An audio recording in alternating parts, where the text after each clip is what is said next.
Bye, buddy. See you later. I love you. Bye, princess. Love you. Love you. It is time to travel.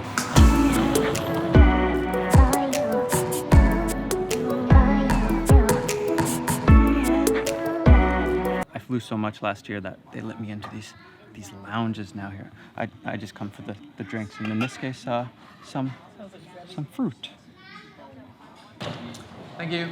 Just heard my name called, which usually means something crappy. Went up to the front, and they just upgraded me to business class. That's the first time that's ever happened to me. Thank you, Air Canada. That made my morning.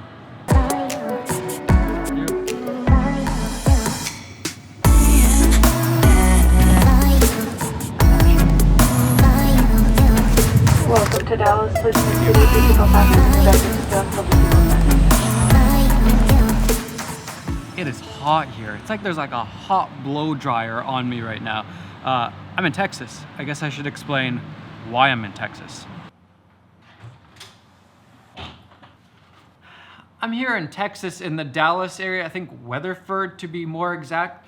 I don't never heard of Weatherford. I'm here because Film Riot, if you don't know what Film Riot is, you're missing out. They're like the OG filmmaking channel. I've learned so much from their channel over the years. They are shooting a short film here in Weatherford, Texas, and they asked me to come hang out, shoot some behind the scenes stuff, show you guys what goes into making a short film.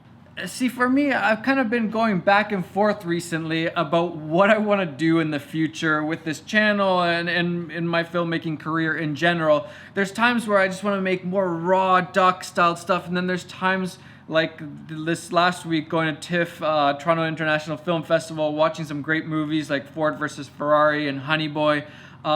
It's making me want to do some narrative work, and I haven't done too much narrative filmmaking at all, like only a few little short films. So I thought this would be a really cool opportunity for me to see how the Film Riot guys do it, because they do amazing work, and then for you guys also to see some of the behind the scenes over the weekend. And before I go meet up with them, today was also a big day because today the pre-orders for the new iPhone 11 Pro and 11 started. I was one of those people that woke up this morning and made sure I was first in line.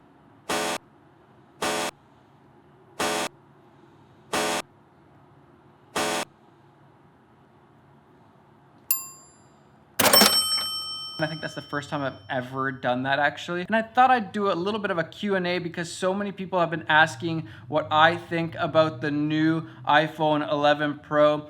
And to be honest, it was a little bit lackluster. I feel like the whole iPhone in itself hasn't really changed that much from this 10s. But in terms of cameras, there's some big changes. And that was the big reason why I pre-ordered it right away, because I'm so curious to see what are these now 3 cameras like, how good are they, and especially that wide one, that super wide, ultra wide, what are they calling it?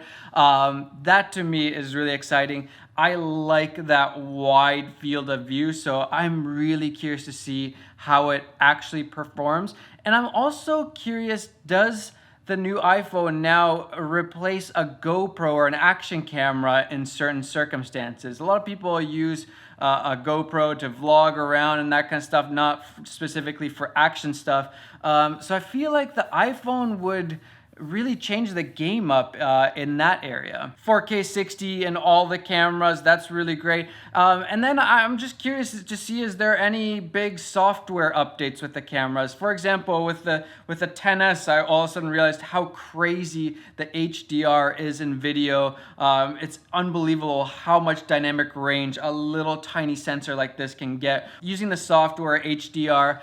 So I'm curious, is there any new big updates software-wise once you start using it that will pop up? So in terms of the iPhone as a whole, I don't know if it's really worth it to upgrade, because $2,000 is quite a bit of money. But in terms of cameras, I think it's probably worth upgrading if you're really thinking about the camera situation. All right, let's go through some other questions. Sydney asks, what creative ways would you use the new iPhone? Well, I think that's really gonna be with that crazy wide, ultra wide lens. That's what I'm most excited about, and I'm curious what I can do with that.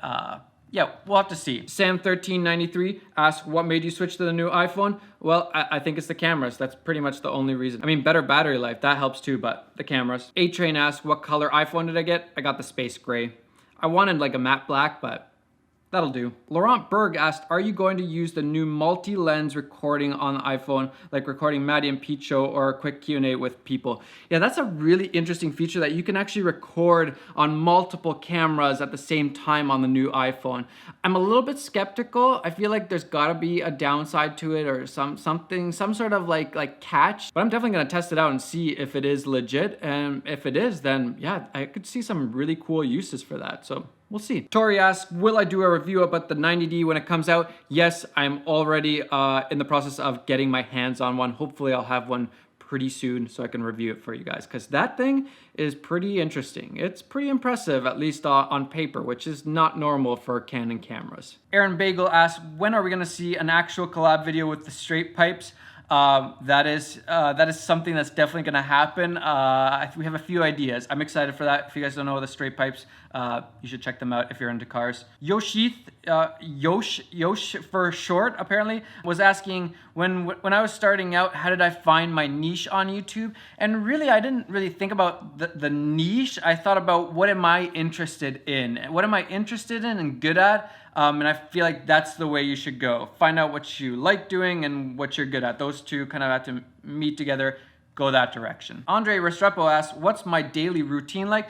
Usually I wake up around, well, when my kid wakes up, usually that's when I wake up around 7, 8. Then I'll hang out with my family for a bit, usually go for a workout, shower up, then head to the office, work for, I don't know, 6, 7 hours, whatever that is, get home at around 5, 6 p.m., and then I hang out with my family, have dinner with them, all that stuff. Kai goes to bed, then I usually just watch Netflix or something with my wife and yeah, just relax for a moment.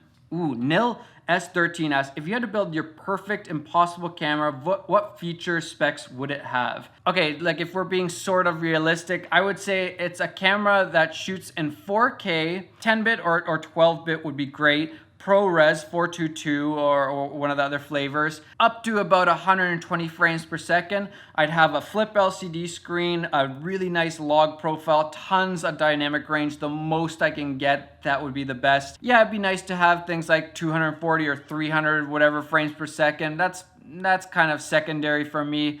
Yeah, that's really all I need is good autofocus, flip LCD screen, and a really nice image.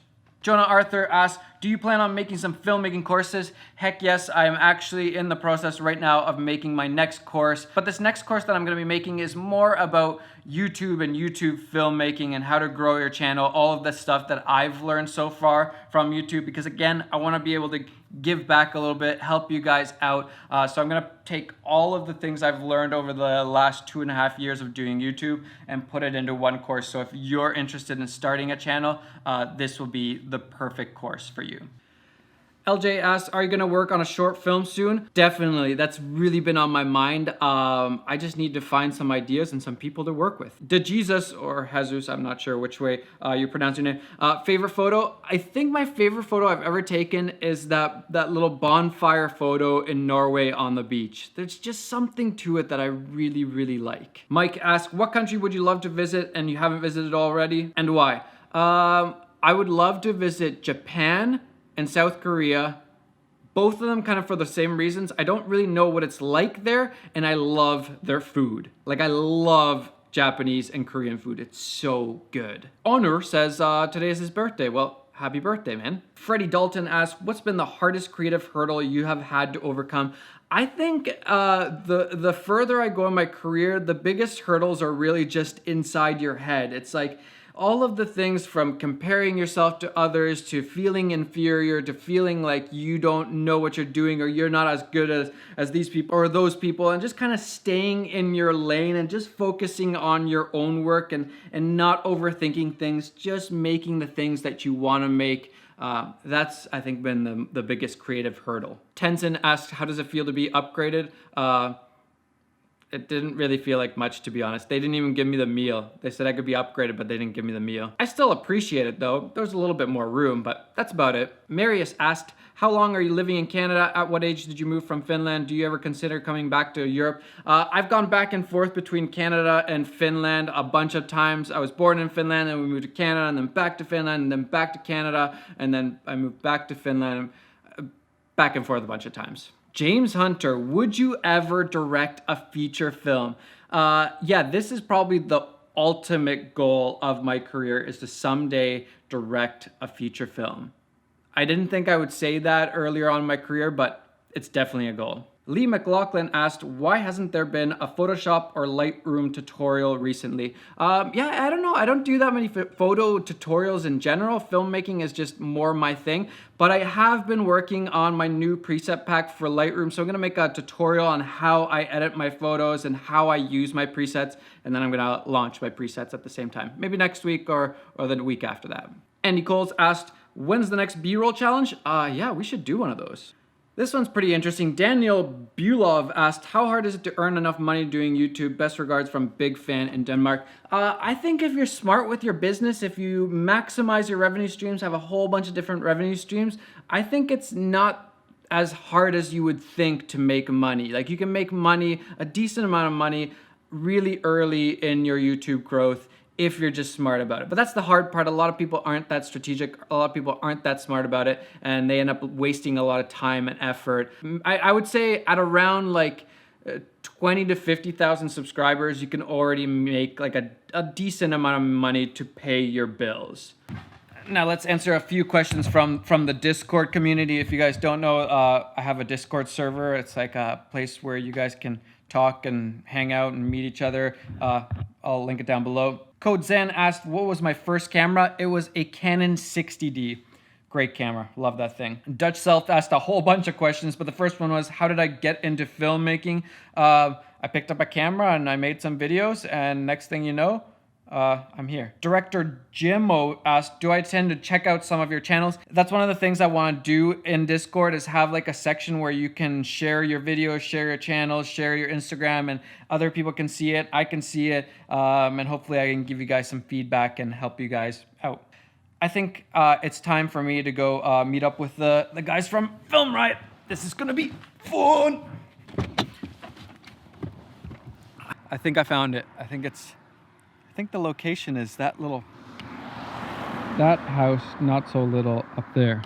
Either that's the location or I'm gonna be trespassing on somebody's property, and this is Texas. And if I am trespassing and I don't make it back, Tyler, Matt, you can split the channel. This has to be the location, right? Look at this place. What the heck? This is very Texas for me. We don't have houses like this in Toronto. The heck? All right, I was nervous for a second there, but I see C-stands, see aperture lights. Look at all this gear, guys. Definitely in the right place.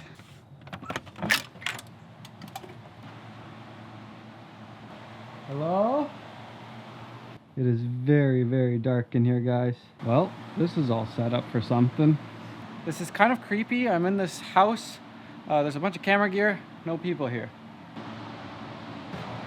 Maybe they're up the stairs. I don't know where I'm going. Okay, I'm back outside. Maybe they're just outside. Hey man. Hey man. How's it going? So this is Josh. I mean, this is Ryan. No, this is Josh. This is Ryan.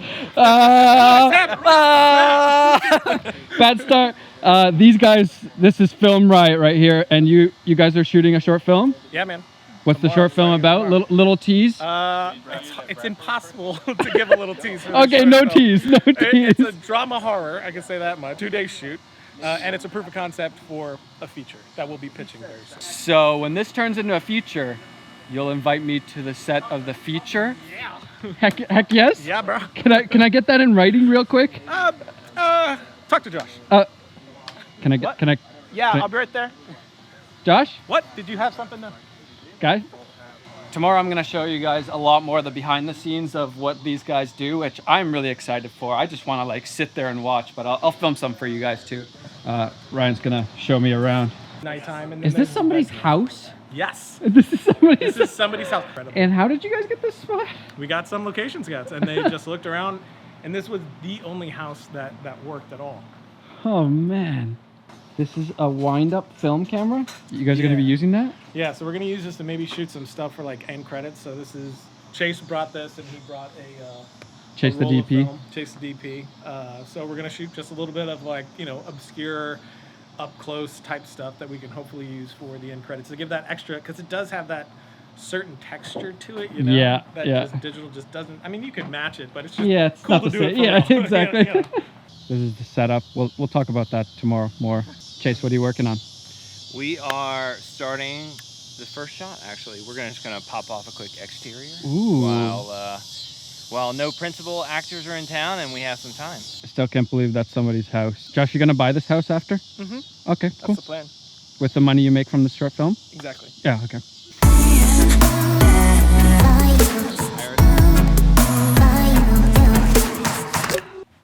I'm exhausted. I'll see you guys tomorrow for some more behind the scenes fun. Should be a good day. And if you haven't, you guys should definitely go subscribe to Film Riot. Incredible. They've taught me so much. Literally, I feel like I went to the school of Film Riot. I was joking around with Ryan how he went to film school, paid for it and everything, and I just learned from him for free. And now I'm passing it on to you guys. Okay, bye.